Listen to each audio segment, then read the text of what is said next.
আমার খবর। এবার গোপনে মহিলার স্নানের ভিডিও ক্যামেরাবন্দি করার অভিযোগ উঠল তারাপীঠে এক বেসরকারি হোটেলে। ঘটনায় দুজন হোটেলের কর্মীকে গ্রেপ্তার। তারাপীঠে পুজো দিতে একটি হোটেলে উঠেছিলেন কলকাতা থেকে আসা দুটি পরিবার, কিন্তু সেখানে ভয়াবহ অভিজ্ঞতার শিকার হলেন তারা। বাথরুমে স্নান করার সময় বাথরুমের ভেন্টিলেটর থেকে এক মহিলার ভিডিও তোলার অভিযোগ ওঠে সেই হোটেলেরই এক কর্মীর বিরুদ্ধে। বিষয়টি জানাজানি হতেই ঘটনার দিনকেই ঘটনাস্থল থেকে পালিয়ে যায় অভিযুক্ত ওই হোটেল কর্মী। রামপুরহাট আদালত সূত্রে জানা যায় গত 14 এপ্রিল সোমবার কলকাতা থেকে দুটি পরিবার তারাপীঠে আসেন পুজো দেওয়ার উদ্দেশ্যে। সেই মতোই তারাপীঠে একটি বেসরকারি হোটেল আরোহী নামে একটি হোটেলে ওঠেন ওই দুটি পরিবার। 15 এপ্রিল মঙ্গলবার রাতে একজন মহিলা বাথরুমে যখন স্নান করছিলেন সেই সময় হোটেলেরই এক কর্মী গোপনে বাথরুমের ভেন্টিলেটর থেকে ভিডিও করছিলেন। বিষয়টি এক মহিলা জানতে পেরেই অভিযুক্ত হোটেলের কর্মী সুদীপ্ত দাসকে হাতে নাতে ধরে ফেলেন। তার মোবাইলটি কেড়ে নেন। ঘটনাস্থল থেকে পালিয়ে যায় অভিযুক্ত। ঘটনার পর সেই রাতেই রামপুরহাট থানায় অভিযোগ দায়ের করেন ওই পরিবার। ঘটনার তদন্তে নেমে রামপুরহাট থানার পুলিশ জানতে পারে এই ঘটনার সাথে আরও বেশ কিছু জনের ইন্ধন থাকতে পারে। সেই মতোই গতকাল তারাপীঠের হোটেল থেকে এই হোটেলের ম্যানেজার অভিজিৎ রায় এবং শুভম ব্যানার্জি নামে এই দুজনকে গ্রেপ্তার করে পুলিশ। এদিন রামপুরহাট মহকুমা আদালতে তোলা হলে ধৃত দুজনের 5 দিনের পুলিশ হেফাজতের নির্দেশ দেন রামপুরহাট মহকুমা আদালত। অ্যাকচুয়ালি 14 তারিখে কলকাতা থেকে কিছু ট্যুরিস্ট আর কি, মানে দুই ফ্যামিলি আর কি, ওনারা তারাপীঠ মন্দিরে পুজো দেওয়ার জন্য আসে এবং সেখানে একটি লজে তারা ওঠে।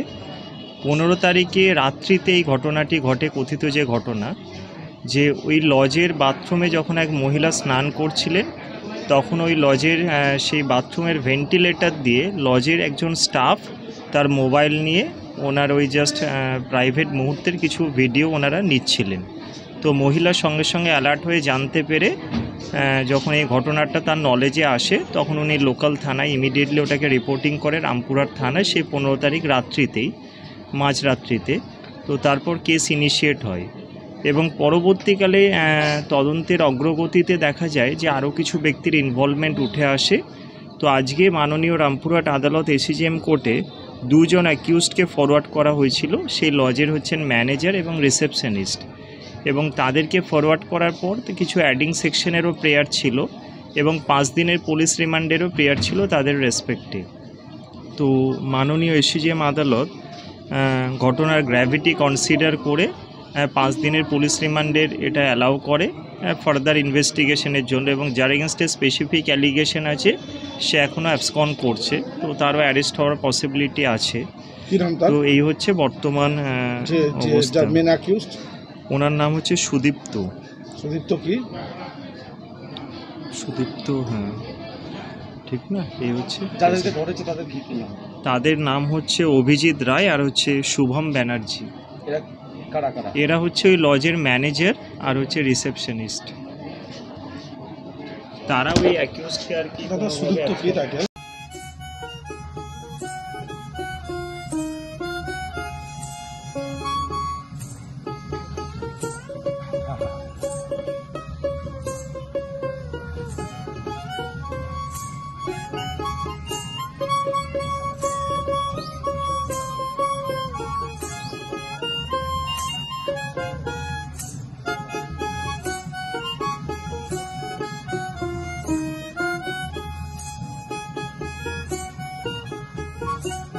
দেখতে চোখ রাখুন আমাদের ফেসবুক ও ইউটিউব চ্যানেলে।